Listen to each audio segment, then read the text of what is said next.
Tudor-minded people. It's Philadelphia Carey for Tudor Time Machine. The word I share with you this week is huggermugger. Huggermugger is a very important word at court. So imagine there is a courtier who very wrongly has lands granted to him that you know should rightfully come to you.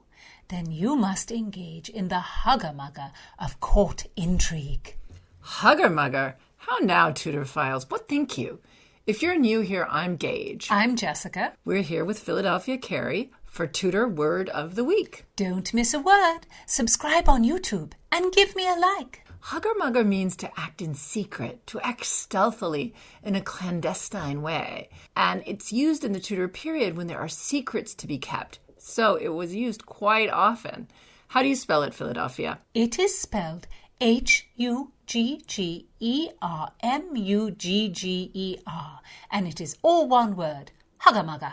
And our Tudor Word of the Week is from the play Hamlet. Hamlet, the prince, whose father was King of Denmark. I understand, Philadelphia. It's all about the nobles. As it should be. Nobles are not the only thing Hamlet has going for it. It's also a play in the style of a revenger's tragedy.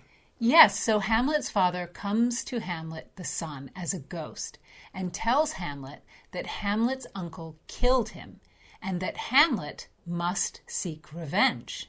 Revenger tragedies are one of the most popular style of plays. But this play also has other elements that were so popular during the time period. It has a play within a play and a mad scene.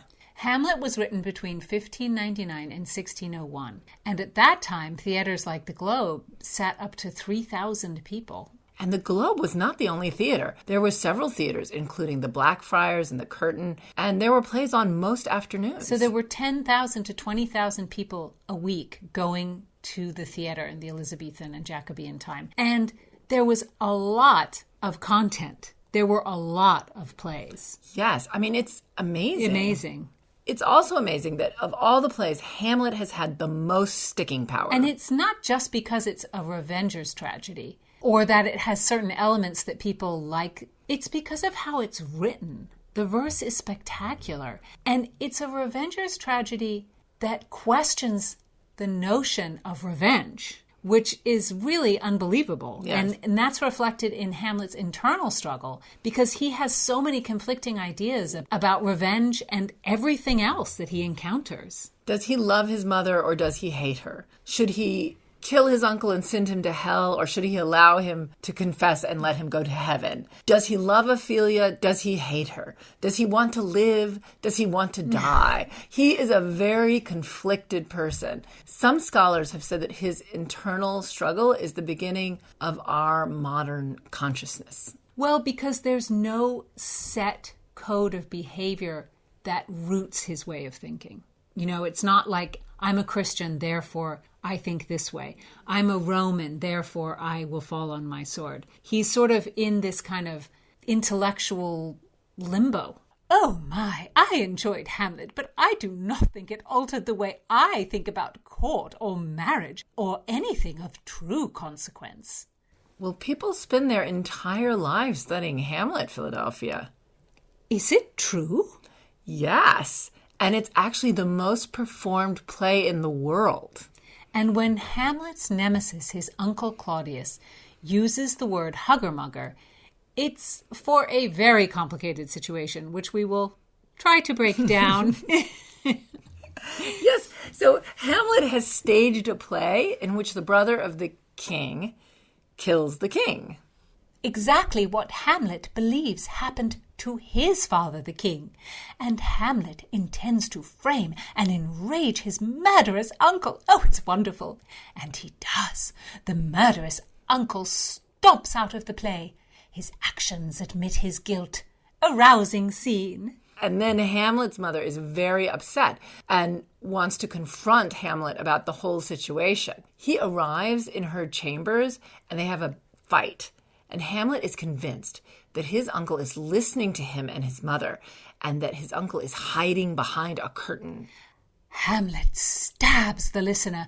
Blood spurts. Gertrude cries. A delightful scene. Or a disturbing scene. But it's not Hamlet's murderous uncle who's listening. It's an old man named Polonius. And this old man was the father of Hamlet's ex-girlfriend, Ophelia. But Hamlet doesn't seem to care very much that he murders Polonius. He doesn't have a lot of unhinged thinking about that. Like, oh, I'm bad, I murdered the old man. Oh dear, oh dear. He's just like, oh well. Oh well. It's strange. Hamlet is so outraged that his uncle killed his father, but he's fine with the fact that he himself killed Polonius. Well, he has the attitude that Polonius kind of, I don't know, got in the way. It was his fault. Oh, people are inconsistent. So Ophelia goes insane after her father's death. And Hamlet, to sort of try to catch what people are really thinking and doing, fakes that he is insane. And then Ophelia's brother shows up, and that's Polonius' son. And of course, he's furious that his father has been murdered, because that's the normal reaction. Of course, and the murderous uncle, Claudius, decides it's best to hush up the death of Polonius because everything in the kingdom and at court is so chaotic, they just have to try to move on. So the uncle tries to smooth things over with Hamlet's mother, to act as if he's very sympathetic to all of these crazy situations that are happening. And so when they together witness Ophelia's insanity, what does he say, Philadelphia? Claudius says, "Oh, this is the poison of deep grief. It springs all from her father's death.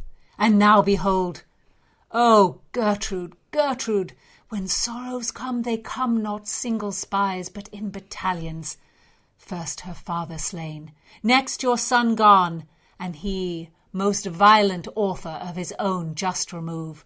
The people muddied, thick and unwholesome in their thoughts and whispers, for good Polonius' death.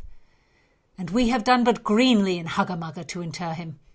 Poor Ophelia, divided from herself and her fair judgment." So there it is, huggermugger. We have done but greenly in huggermugger to inter him. So Claudius is saying that they secretly buried the body because they want to keep the fact that Polonius was killed by Hamlet away from the people. And I have to say, this huggermugger kind of cover-up is quite common in governments. Then is now. Then is now. And it's such a sad ending for poor Polonius. He's kind of a sweet old guy. But the huggermugger of court intrigue can lead to someone's terrible, terrible downfall. And yet what would court be without huggermugger and secrets? Give heed, Tudophiles. Bring some 16th century sauce to your vocabulary with huggermugger. Listen in next time. Don't miss a word. Subscribe on YouTube and give me a like.